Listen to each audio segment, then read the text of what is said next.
జనం అటు జనం ఇటు జనం ఎటు చూసినా జనం పోటెత్తిన అభిమానం మరపురాని మహానేతపై చెక్కు చెదరని ప్రేమాభిమానం వైఎస్సార్ కాంగ్రెస్ పార్టీ అభిమానులతో వికారాబాద్ జనసంద్రమైంది. పార్టీ గౌరవ అధ్యకురాలు వైఎస్ విజయమ్మ రాక సందర్భంగా పురవీధులు కిక్కిరిసిపోయాయి. వైఎస్సార్ అమర్ రహే జై జగన్ నినాదాలతో వికారాబాద్ హోరెత్తింది.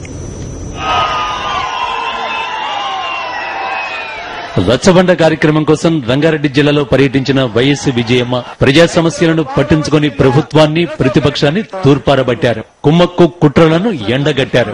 ప్రయోజనం కలిగించని పథకాలతో ప్రజలను మాయే చేస్తోందంటూ ప్రభుత్వంపై విజయమ్మ మండిపడ్డారు. వైఎస్ పై అక్కసుతో ఆయన అమలు చేసిన పథకాలన్నింటికీ తూట్లు పొడుస్తున్నారంటూ ఆవేదన వ్యక్తం చేశారు. మరి ఈ రోజు రాజశేఖర రెడ్డి గారు మన మధ్య నుంచి వెళ్లిపోయిన తర్వాత ఆయన రెక్కల కష్టం మీద వచ్చిన ఈ ప్రభుత్వం ఏం చేస్తా ఉంది అని అడుగుతా ఉన్నాను. ఇవాళ సంక్షేమ పథకాలకు కానీ ఆయన మాటకు కానీ తూట్లు పొడుస్తా ఉంది ఇవాళ. మరి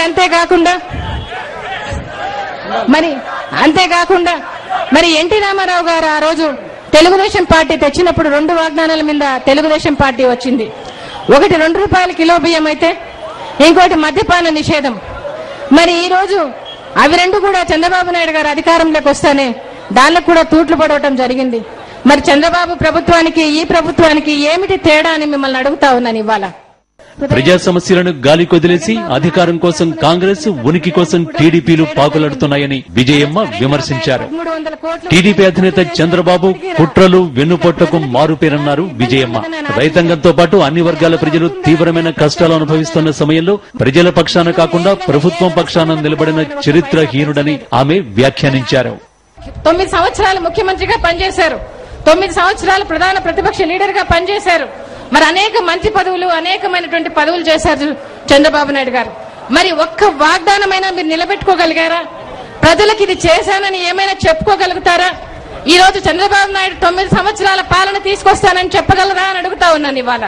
నేను చంద్రబాబు నాయుడు గారిని అడుగుతున్నాను, చరిత్ర అనేది ప్రజలకు గుర్తుంటే నీ వచ్చిన ముఖ్యమంత్రులందరిలో కూడా నీలాంటి చరిత్రహీనుడు ఇంకొకరు ఉండరు అని చెప్తా ఉన్నాను ఇవాళ.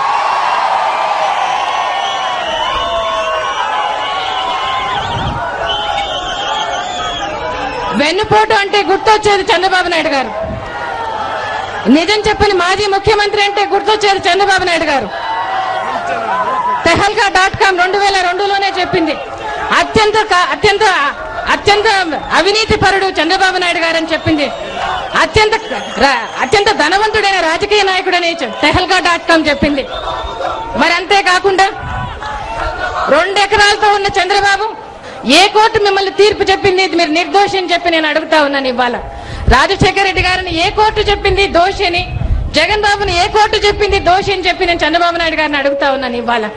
మీ బతుకంతా కూడా స్టేలు తెచ్చుకుని ఎటువంటి విచారణలు జరుపుకోకుండా చీకట్లో అన్ని వ్యవస్థలను మేనేజ్ చేసుకుంటూ నీ బతుకంతా బతుకుతా ఉన్నావు చంద్రబాబు నాయుడు గారు అని చెప్పి అడుగుతా ఉన్నాను ఇవాళ. జగన్ పైన, వైఎస్ కుటుంబం పైన నోటికొచ్చినట్లు మాట్లాడుతున్న వ్యక్తులు, పార్టీలకు ప్రజలు త్వరలోనే తగిన బుద్ధి చెప్పడానికి సిద్ధంగా ఉన్నారన్నారు. విజయమ్మ మాట్లాడుతుండగా వికారాబాద్ లో వాతావరణం మారిపోయింది. చల్లదనం పరుచుకుని వర్షం మొదలైంది. వైఎస్ కు వర్షానికి ఉన్న అనుబంధం మరోసారి రుజువైంది. ప్రభుత్వ ప్రధాన ప్రతిపక్షం వైఫల్యాలను విజయమ్మ ఎండగట్టినప్పుడల్లా వికారాబాద్ ప్రజానీకం విశేషంగా స్పందించారు. జనరల్ డెస్క్, సాక్షి న్యూస్. మొత్తానికి రంగారెడ్డి జిల్లాలో వైఎస్ విజయమ్మ చేపట్టిన యాత్ర విజయవంతమైంది. అంతేకాదు కార్యకర్తల్లో నూతనోత్సాహాన్ని నింపింది ఈ యాత్ర.